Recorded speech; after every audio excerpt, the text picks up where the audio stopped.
Alors, je m'appelle Karine Inder, je suis illustratrice jeunesse depuis 12 ans. Avant, j'étais animatrice 3D dans le jeu vidéo essentiellement. Et ce qui m'a amenée à la BD, c'est le total hasard, même si c'était un souhait très personnel depuis une longue date. En fait, j'avais envie de faire un album en aquarelle. Et j'ai demandé à Jérôme de me faire une histoire, de m'écrire une histoire qui se passerait dans un contexte de brume avec une petite sorcière. Parce que la petite sorcière, c'était la tache d'encre. Et puis la brume, j'étais inspirée par mon nouveau lieu de vie en Bretagne. Et il m'a écrit une histoire absolument géniale, mais qui ne tenait pas du tout dans un petit album comme je l'imaginais. C'était pas du tout une petite histoire toute mignonne. C'était une grosse épopée qui s'appelait Brume. Et c'est comme ça qu'on s'est décidé de garder l'histoire absolument, mais de l'adapter pour une BD. Alors je ne suis pas d'une nature très angoissée, donc non, je n'avais pas peur du tout, j'avais peur de faire quelque chose d'un peu maladroit parce que c'était ma première BD. Mais dès lors que j'ai commencé à dessiner, finalement, c'est devenu très naturellement, je me suis éclatée, j'ai adoré dessiner ces personnages et l'environnement dans lequel ils étaient. J'ai renoué avec mes premiers amours qui étaient l'animation, parce qu'il faut les mettre en mouvement, parce qu'il faut penser au rythme, etc. Et donc finalement, ça s'est fait très naturellement. Et quand on est arrivé sur la fin du premier tome, la fin du dessin du premier tome, j'avais du mal à lâcher mon crayon parce que je lâchais quelque chose que j'ai vraiment adoré. Donc après, le fait d'avoir un tome 2 et un tome 3 qui attendent derrière, c'était un grand soulagement plutôt qu'une peur. Il n'y a pas eu d'angoisse du tout. Brume, c'est un triptyque. Dans le premier tome, on découvre son univers et elle part dans une aventure qui se termine, qui est autoconclusive. Et dans le tome 2 et 3, elle part sur une quête plus intense, plus compliquée. Et à la fin, on a les réponses dans le tome 3. Alors notre travail en duo est quand même un peu particulier parce que c'est mon compagnon, Jérôme est mon compagnon. On avait déjà travaillé ensemble sur plusieurs albums, des albums jeunesse, pas des BD. Mais on avait déjà rodé notre façon de faire. Moi, je suis très à l'aise en dessin et partir de la page blanche pour mettre en place les crayonnés, voilà. Lui, il est extrêmement fort en couleur et on a mis au point avec le temps une espèce de travail à quatre mains sur l'image. Ce qui était nouveau là pour le coup, c'est que Jérôme intervenait au départ au scénario. Et ça, finalement, ça s'est fait pareil assez naturellement parce qu'il écrit très bien. Donc en fait, il a écrit le scénario. Donc on a pas mal échangé au fil du temps. On a ajusté le scénario, mais c'est surtout lui qui a travaillé là-dessus, bien sûr. Et finalement, on s'est lancé comme ça. Alors ça s'est fait en plusieurs temps. D'abord, il fallait dessiner Brume. Brume et Hubert.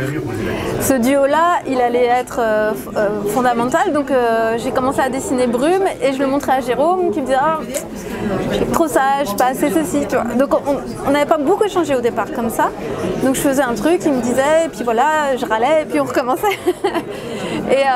Et quand on a finalement trouvé Brume, Hubert, je crois que j'ai fait 4-5 croquis, ça c'est venu assez rapidement. Et Hugo, le dernier, je crois que j'étais à Nice en dédicace. J'étais sur la plage, j'avais un petit peu de temps devant moi. J'ouvre mon carnet de croquis, je fais un dessin et je dis je l'ai. Et Jérôme était ok aussi. Donc ça s'est fait très naturellement. C'est Brume qui a été un petit peu plus long à trouver parce qu'il fallait qu'on ait un personnage qui n'est pas lisse.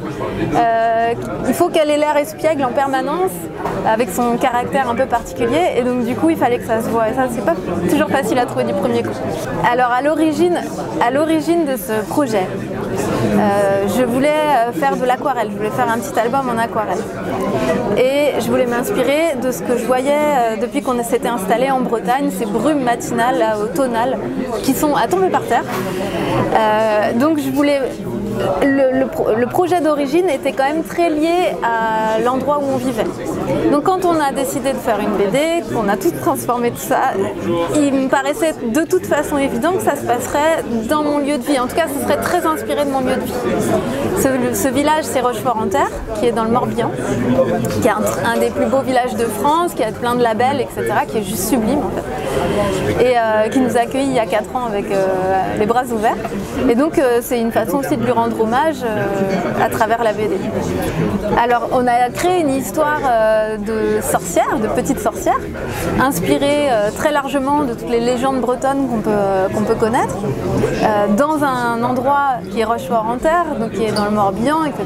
Et il s'avère que 50 mètres au-dessus de chez nous, il y a un musée qui s'appelle le musée Naya. Et dans ce musée, on parle de cette sorcière, Naya.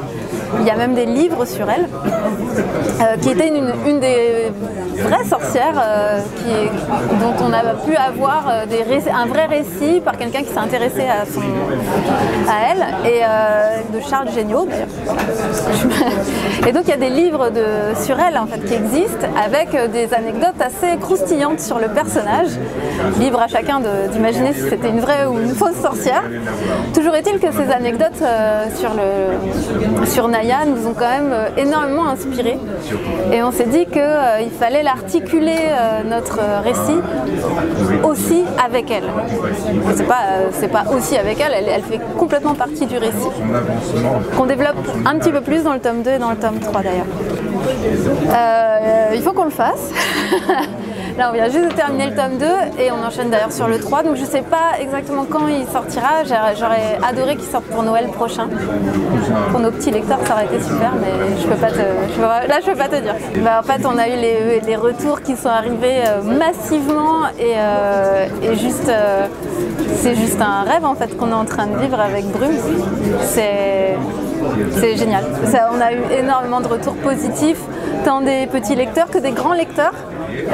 Et des libraires, de tout le monde en fait. C'est vraiment le même mot qui revient, c'est coup de cœur, coup de cœur, coup de cœur, coup de cœur. Donc c'est une belle histoire, parce que pour nous c'est vraiment une première, une aventure quoi. J'ai mis le pied dans la BD, je suis pas prête d'en sortir. Moi j'ai trouvé vraiment un terrain de jeu, au sens propre, parce que je m'amuse vraiment. Je ris de mes personnages, j'adore la liberté que j'ai trouvée dans ce récit, en tout cas dans Brume. Et donc j'espère pouvoir en faire d'autres. J'aimerais bien, si le succès de Brume, si Brume a du succès, j'aimerais bien en faire d'autres aventures avec elle, parce que ce petit trio en fait je l'aime d'amour. Je m'y suis attachée, mais en tout cas une chose est sûre, c'est qu'il y aura d'autres BD, oui, ça c'est certain. C'est une bonne question. Alors il s'avère que quasiment tous les personnages présents dans l'album existent, absolument quasiment tous. Il y a le père de Brume, le chef du village pour le coup que j'ai sorti de mon chapeau, mais sinon ils existent tous. Donc par exemple le vendeur de chaudron qui s'appelle Denis, c'est Denis qui est buraliste dans le village, voilà. Donc tous les personnages que tu verras dans l'album sont à Rochefort-en-Terre. Pour beaucoup c'est des commerçants, ou des amis, ou des copains, pardon. Oh la vache, Joker, je peux en dire plein. Bon, comme ça, juste la première personne à qui j'ai pensé, c'est Frédéric Pillot. Parce que waouh, c'est juste tellement, il est tellement fou, ces images elles sont dingues. Donc c'est vraiment la personne à laquelle j'ai pensé aussitôt. Après j'ai pensé à Julien Arnal, dont j'adore le travail, et qui d'ailleurs est à l'initiative de Brume. Il ne le sait même pas d'ailleurs, il faudrait que je lui dise. Parce qu'à la base je voulais faire des aquarelles, parce que je connaissais son travail et que j'avais envie de faire un peu comme lui. Donc voilà. François Ravard aussi, j'aime beaucoup. Bon, il y en a trop. Et je pense que voir le monde avec leurs yeux, ça doit être pas mal aussi. Ça doit être beau.